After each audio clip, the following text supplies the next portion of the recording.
Hello friends, welcome back to GPAT tips and tricks.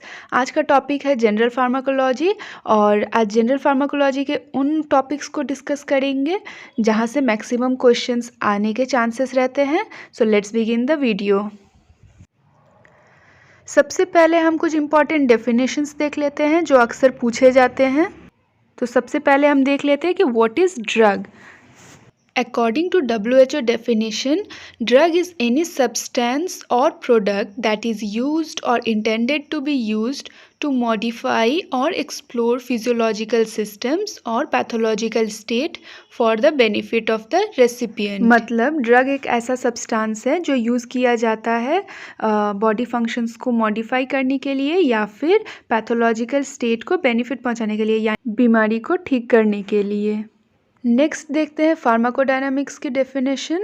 So pharmacodynamics is the study of physiological and biochemical effects of drugs and there mechanism of action at organ system और subcellular और मैक्रोमोलिक्यूलर level. मतलब drug का जो physiological and biochemical effect है, यानी कि वो कैसे बॉडी पर अपना काम करता है, तो उसी की स्टडी को फार्माकोडायनामिक्स कहते हैं। और अगर सिंपल लैंग्वेज में बोले तो what the drug does to the body, यानी कि जो ड्रग है वो बॉडी के साथ क्या करता है उसी को फार्माकोडायनामिक्स कहते हैं।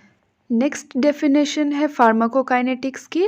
सो the study of drug absorption, distribution, metabolism and excretion. This refers to movement of drug across the body. मतलब ड्रग लेने के बाद ड्रग के साथ बॉडी में क्या क्या इवेंट्स होती है, जैसे कि एब्जॉर्प्शन हुआ, उसका डिस्ट्रीब्यूशन हुआ, मेटाबॉलिज्म हुआ एंड एक्सक्रीशन, यानी कि ADME। तो इसी सारे प्रोसेस को फार्माकोकाइनेटिक्स कहते हैं। मतलब कि जब ड्रग हम बॉडी में इनटेक कर रहे हैं तो उसके साथ बॉडी अब क्या क्या कर रहा है, what the body does to the drug. Next definition है इसेंशियल ड्रग्स की। तो essential drugs are those that satisfy the priority health care needs of the population. मतलब ये ऐसे ड्रग्स होते हैं जिनको पब्लिक हेल्थ रिलेवेंस या फिर सेफ्टी, एफिकेसी और कॉस्ट इफेक्टिवनेस को देखते हुए चूज़ किया जाता है और पब्लिक हेल्थ केयर सिस्टम्स में एडिक्वेट अमाउंट में हमेशा उपलब्ध भी रहता है। नेक्स्ट डेफिनेशन है ऑर्फन ड्रग्स की। दीज आर ड्रग्स और biological products intended for diagnosis, treatment और प्रिवेंशन ऑफ लाइफ थ्रेटनिंग और वेरी सीरियस डिजीज और डिसऑर्डर्स दैट आर रेयर। मतलब ये वो ड्रग्स होती हैं जो उन बीमारियों के लिए बनाए जाते हैं जो कि बहुत ही रेयर होती हैं। तो यहाँ रेयर वर्ड को ध्यान में रखना है। Next is idiosyncrasy. It is genetically determined abnormal reactivity to a chemical. मतलब जेनेटिक वेरिएशन के वजह से किसी ड्रग के अगेंस्ट अगर एबनॉर्मल रिएक्टिविटी होती है उसको इडियोसिंक्रेसी कहते हैं। नेक्स्ट डेफिनेशन है थेराप्यूटिक इंडेक्स की। The safety of drug depends on by what factor the dose producing a desirable effect is separated from the dose eliciting toxic effect. मतलब therapeutic index वो safety range है between वो dose जो desirable effect produce करता है and the dose जो toxic effect produce करता है। तो ये दोनों डोज के बीच की जो रेंज होती है उसी को थेराप्यूटिक इंडेक्स कहते हैं। Therapeutic index is equals to LD50 by ED50। LD50 मतलब median lethal dose, a dose which kills 50% of the recipients, and ED50 is median effective dose, which is a dose which produce the specified effect in 50% individuals। Next देखेंगे bio availability के बारे में। ये बहुत ही important topic है। Bio availability का जो curve है वो प्लॉट करते हैं सीरम में ड्रग कॉन्सेंट्रेशन और टाइम के बीच। Bioavailability refers to the rate and extent of absorption of a drug from a dosage form. मतलब जब किसी मेडिसिन को बॉडी में एडमिनिस्टर किया जाता है तब उसका API means active pharmaceutical ingredient हमारे सिस्टमिक सर्कुलेशन में अनचेंज्ड फॉर्म में कितने फ्रैक्शन में पहुंच रहा है और कितने टाइम के बाद, उसी को बायोअवेलेबिलिटी कहते हैं। जैसे IV रूट्स में डायरेक्ट वेन में ड्रग्स एडमिनिस्टर किया जाता है, इसलिए बायोअवेलेबिलिटी उस ड्रग की 100% होती है और IV रूट्स का जो डोज होता है वो भी कंपेरेटिव टू अदर रूट्स बहुत कम होता है। किसी भी ड्रग का एक मैक्सिमम सेफ कॉन्सेंट्रेशन होता है और एक मिनिमम इफेक्टिव कॉन्सेंट्रेशन होता है। मैक्सिमम सेफ कॉन्सेंट्रेशन मतलब प्लाज्मा में ड्रग का concentration above which drug adverse effect show करने लगता है, और मिनिमम इफेक्टिव कॉन्सेंट्रेशन किसी भी ड्रग का मिनिमम प्लाज्मा कॉन्सेंट्रेशन होता है जो डिजायर्ड फार्माकोलॉजिकल रिस्पॉन्स शो करने के लिए ज़रूरी होता है। अब जो ये कर्व प्लॉट करते हैं इन दोनों के बीच, उसी का area under the curve therapeutic range होता है। अब अगर कोई ड्रग मैक्सिमम सेफ कंसंट्रेशन को क्रॉस करता है तो वो बॉडी के लिए बहुत अनसेफ होता है, और अगर कोई ड्रग मिनिमम इफेक्टिव कंसंट्रेशन को भी क्रॉस नहीं कर पाता तो उसका कोई थेराप्यूटिक इफेक्ट नहीं होता, वो कोई फार्माकोलॉजिकल रिस्पॉन्स भी शो नहीं करता है। बायो अवेलेबिलिटी कैलकुलेट कर सकते हैं by dividing area under the curve of oral administration by area under the curve of intravenous administration. अब बात करते हैं रिसेप्टर्स के बारे में। तो पहला रिसेप्टर है जी प्रोटीन कपल्ड रिसेप्टर GPCRs, और इसका जो ऑनसेट टाइम ऑफ रिस्पॉन्स है वो सेकेंड्स में होता है। जी प्रोटीन कपल रिसेप्टर का 4 सब टाइप्स होता है, GI, GS, GQ and GO।